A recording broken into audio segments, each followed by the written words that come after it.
హనుమయ్య, నీ ఒళ్ళంతా సింధూరం ఉంటుంది. అలాగే భక్తులు కూడా నీ విగ్రహాలకు సింధూరం సమర్పిస్తారు ఎందుకని?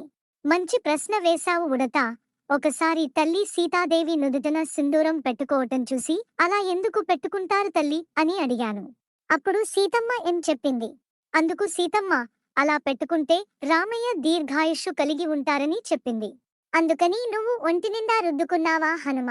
లేదు ఉడత, నేను కూడా ముందు నుదుటిన మాత్రమే పెట్టుకున్నాను. మరి నీ ఒళ్ళంతా ఎలా?